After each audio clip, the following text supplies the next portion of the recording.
Okay, now I want to go a little bit more into the nuts and bolts of production and putting it together. And I'll try to guide you through really what you want to know about when you first jump in. But one thing I want to emphasize is that the mentality you take and your eagerness to jump in is about 90% of the fight. Don't expect that the way you jump in first and the first things you do are going to work out well. You're going to jump in and you're going to hit problems. You're going to run into some frustrations. But overall, you will develop your own approach.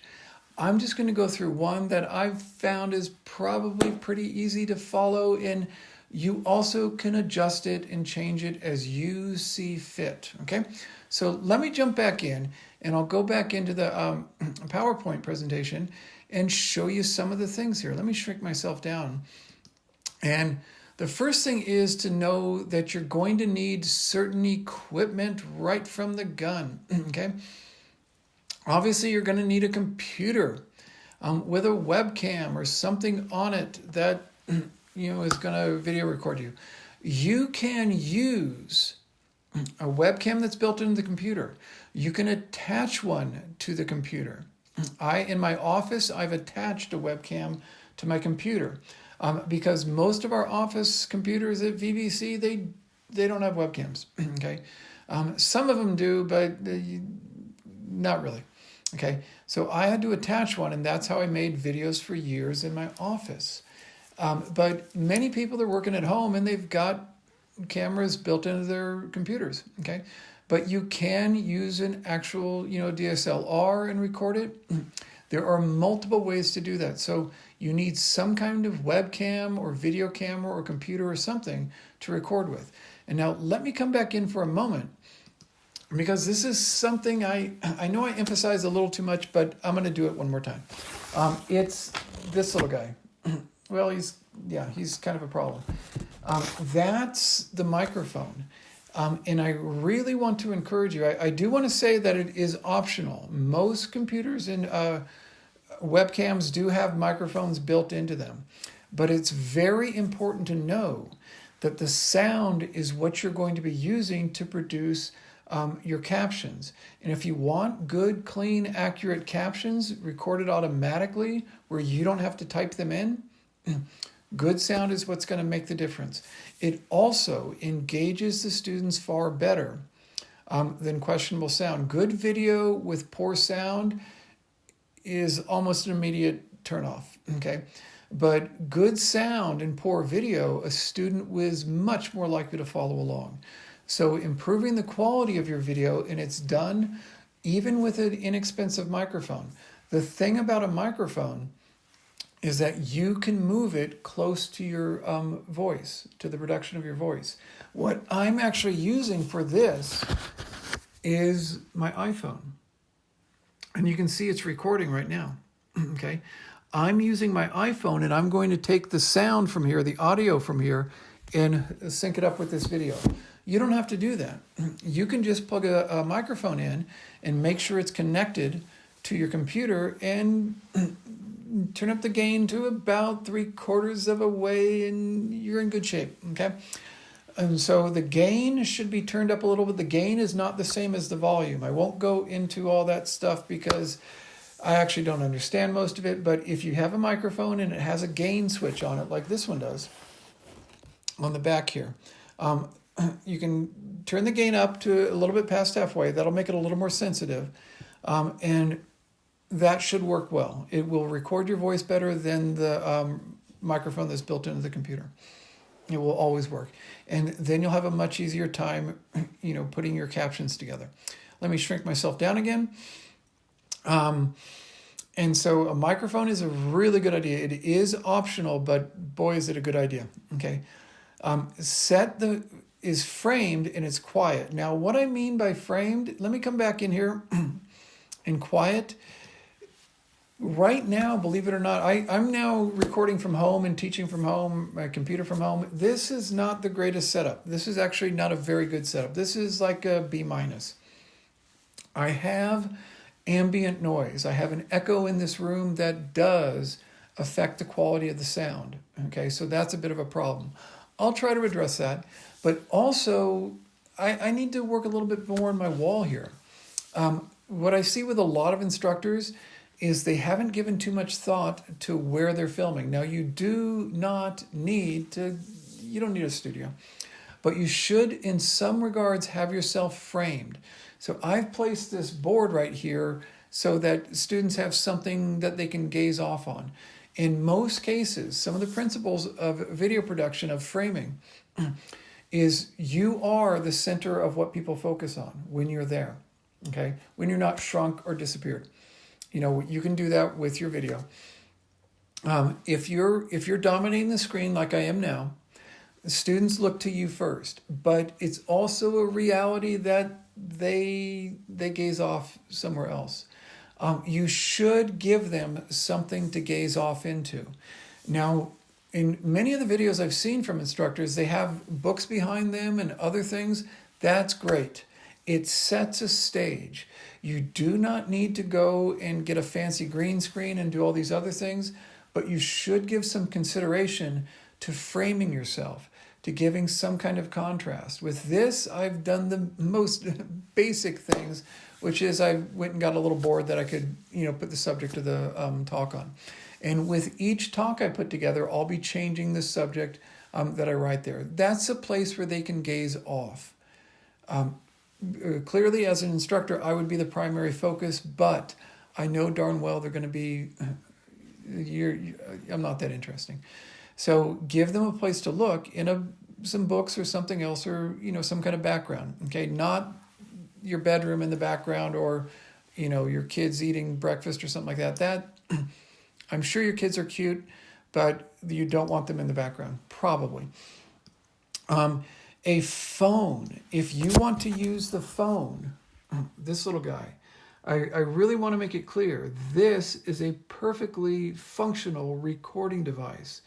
They are astounding with how good of quality they can put together for video. Now, the microphone I'm using for this is this, but you can use, what I'm recording on this right now is going to be the recording for this video. You can use that to capture the video itself too. You can, and it will put a video file together, and then you can upload that. That's a slightly different approach, but you can do that. I do want you to understand there is more than one way. You don't have to have your computer set up to record. You can, I believe most of us have phones, you can use this to put a file together. Okay.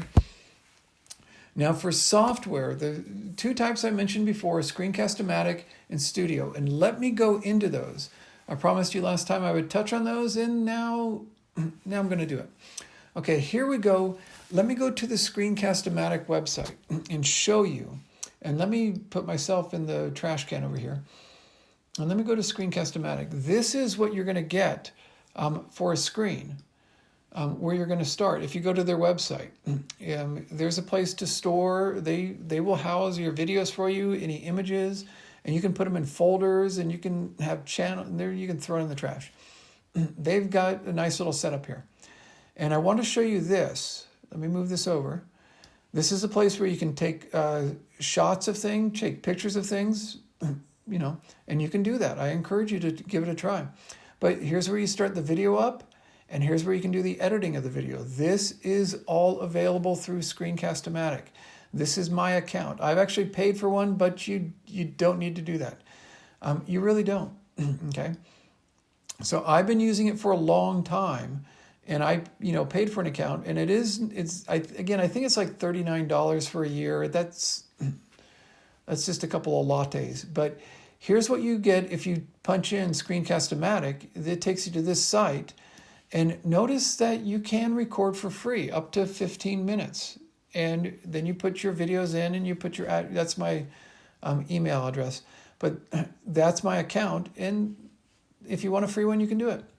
Now, I do have a paid account, but you can make a free account, and that's why I get to make 20-minute videos and put people to sleep. Okay, so that's there, and it's very easy to get. Now, you will record a video, and then you'll get this. Okay, let me move this aside. That's my desktop, and what I have on my desktop when I save it, I have the previous video right here. it puts it on my desktop, and what I'm going to do is upload it into Studio in a moment. This is the approach. What I really want to emphasize is that this is the approach where you record in Screencast-O-Matic and then upload the video into Studio. It's very easily done.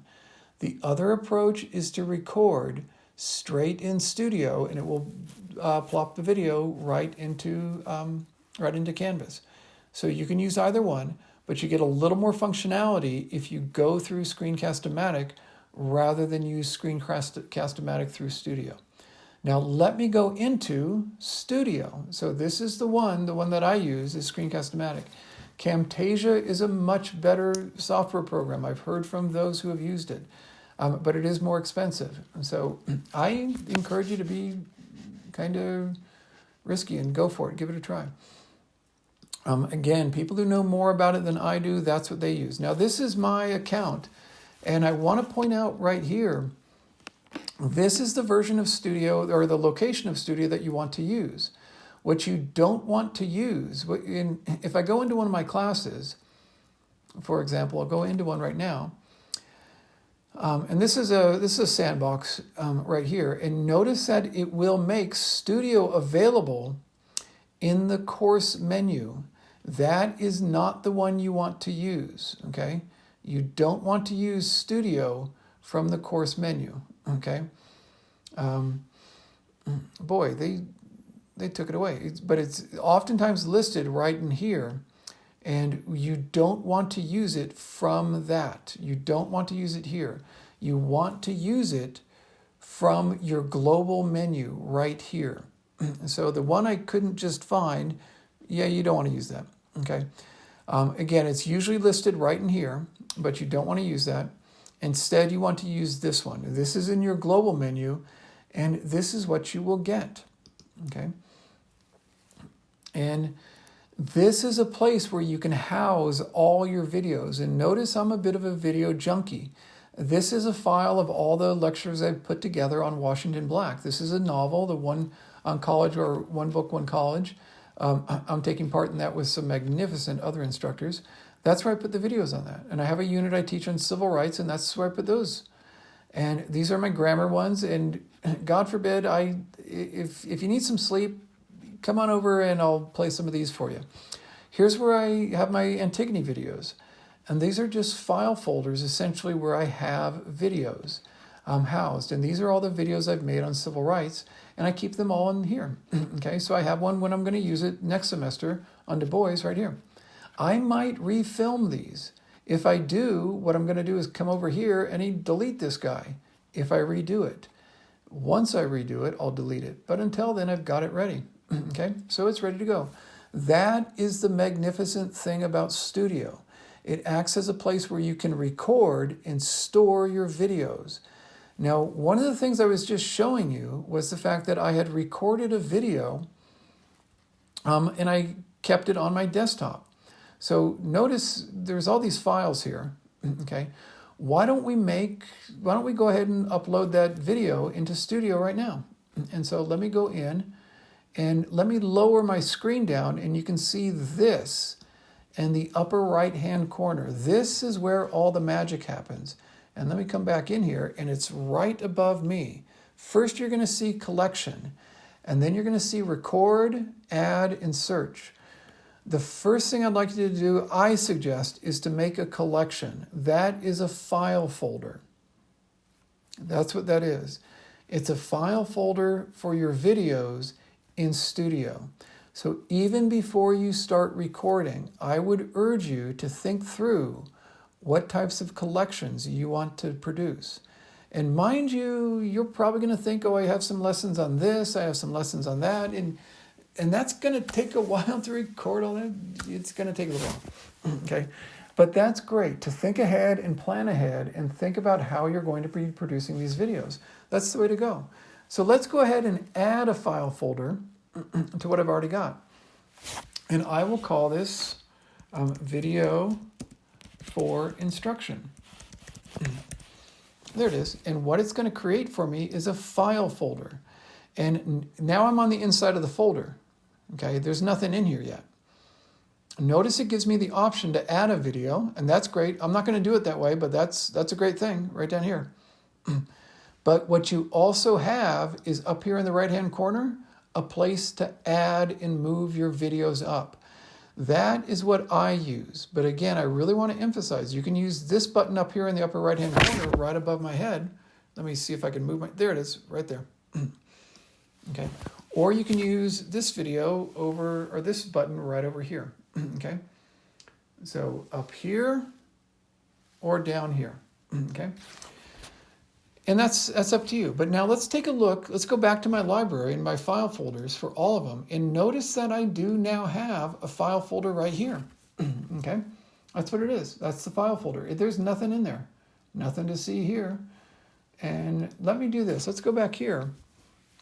And let's go ahead and load that video I already made that I had on my desktop. Let's take a look at my desktop. There's the video.